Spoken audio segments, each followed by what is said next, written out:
இன்னைக்கு என்ன எதுக்காக கருப்பு சட்டை அணிஞ்சு வந்திருக்கீங்க? இன்னைக்கு எதுக்கு அப்படின்னா, கடந்த 4.5 ஆண்டு காலமாக வந்து திமுக ஆட்சியில் கோவை மாநகராட்சியில் பல 100 கோடி ரூபாய்க்கு ரோடு வேலை செஞ்சாங்க. அதில் வந்து மாபெரும் ஊழல் நடந்திருக்கு. அதே மாதிரி பார்த்தீங்கன்னா குப்பை அள்ளுறதுக்கு வருஷம் 170 கோடி ரூபா மக்கள் கட்டிய வரி பணத்தில் செலவு பண்ணாங்க. இதெல்லாம் வந்து அதே மாதிரி பார்க் மெயின்டெனன்ஸ் இதிலெல்லாம் நிறைய ஊழல் நடந்திருக்கு. புதுசாக வந்திருக்கிற இந்த தூய சக்தி ஆட்சின்னு சொல்கிற முதலமைச்சர் வந்து இந்த திமுக மேயர் தீய சக்தி மேயர் கோவை மாநகராட்சி செய்த ஊழலை அம்பலப்படுத்துறதுக்காக இந்த கருப்பு சட்டை போட்டு வந்திருக்காங்க. இப்போது கூட்டத்தில் நீங்கள் உங்களுடைய கோரிக்கை வலியுறுத்துறீங்களா? கூட்டம் எப்படி போய்கிட்டு இருக்கு?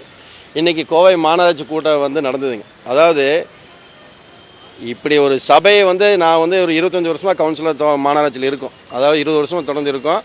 அதாவது இந்த மாதிரி ஒரு கேவலமான நிகழ்ச்சி இது வரைக்கும் நான் கோவை மாநகராட்சியில் நான் பார்த்ததில்லை. ஏன் அப்படி சொல்கிறேன் அப்படின்னா, ஒரு தலைவரோட ஃபோட்டோ மாட்டணும்னு சொல்லி, அதாவது திமுக ஒரு முன்னாள் முதலமைச்சர் ஃபோட்டோ தூக்கிட்டு வரா, காங்கிரஸ்க்கு ஒரு தூக்கிட்டு வரான்.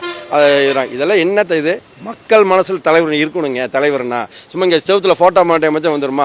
அதாவது மாமன்ற உறுப்பினர்கள், திமுகவை சேர்ந்த மாமன்ற உறுப்பினர்கள் காங்கிரஸ்காரங்களும் தன்னுடைய பொறுப்பை மறந்து மக்கள் பணிக்காக இது செய்யலைன்னு சொல்லி சண்டை போட்டால் பரவாயில்ல. ஃபோட்டோ மாட்டுக்க அதாவது குழாயடி சண்டை போல் சண்டை போட்டு மாநகராட்சியுடைய மாண்பை வந்து சீரெடுத்துட்டாங்க இன்றைக்கி.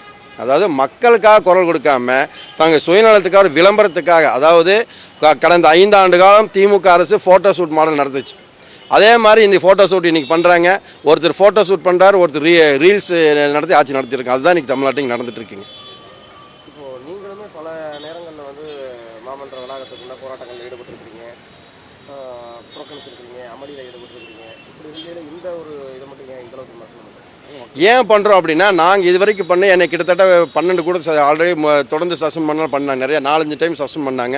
அது ஏன் பண்ணணும் அப்படின்னா, கோவை வாழ் மக்களுக்காக அனைத்து இந்திய அண்ணா திராவிட முன்னேற்ற கழகத்துடைய கவுன்சிலர்கள் 3 பேர் இருந்தாலும் 15 லட்சம் மக்களுக்காக சேர்த்து நாங்கள் பேசின மொழியே இவங்கள மாதிரி ஃபோட்டோ மாட்டுக்கு சண்டை போடுறதில்ல. அதுக்காக இது வன்மையாக கண்டிக்கிறோம். மக்களுக்காக உருப்படியான விஷயத்தை செய்யணும். இந்த திமுக மேயரை நாங்கள் வந்து போராட்டம் நடத்தி தான் இந்த பணியில் மக்கள் கோவையில் வந்து ஒரு நிறைய பணியை செய்ய வச்சுருக்கோம். அதற்காக தான் நாங்கள் மக்களுக்காக மட்டும் தான் போராடுறோம். சுய லாபத்துக்காக விளம்பரத்துக்காக நான் போடுறது இது பண்ணுறது ரீல்ஸ் எடுக்கிறக்கோ இல்லை ஃபோட்டோ ஷூட் பண்ணுறக்கோ நாங்கள் வந்து அனைத்து இந்திய அண்ணா முன்னேற்ற கவுன்சிலுக்கு நாங்கள் வர்றதில்லை.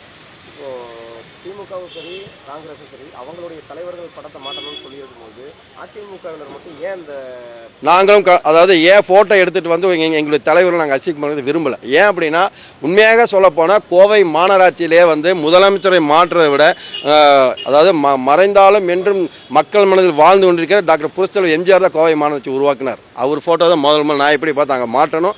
அதே மாதிரி இன்றைக்கி எங்களுடைய புரட்சித்தலைவர் எம்ஜிஆர், புரட்சித்தலைவர் அம்மா, அதுக்கப்புறம் மாண்புமிகு எடப்பாடி அவர் ஃபோட்டோவை சேர்த்து மாற்றணும்னு சொல்லி ஆணையாளர்கிட்ட வற்புறுத்தியிருக்கோம். அடுத்த கூட்டத்துக்கு வரும்போது கண்டிப்பாக அதை சேர்த்து வைக்கணும்னு சொல்லியிருக்காங்க.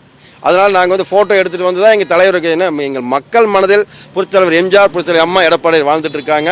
அதனால் வந்து மக்களுக்கு தெரியும் யார் என்ன இருக்காங்க. ஃபோட்டோ மாற்றனால மட்டும் தான் எங்கள் மக்கள் மனசில் எங்கள் தலைவர் நிற்கிறாங்கிற அர்த்தம் இல்லைங்க. அதனால தான் நாங்கள் எடுத்துகிட்டு வரல.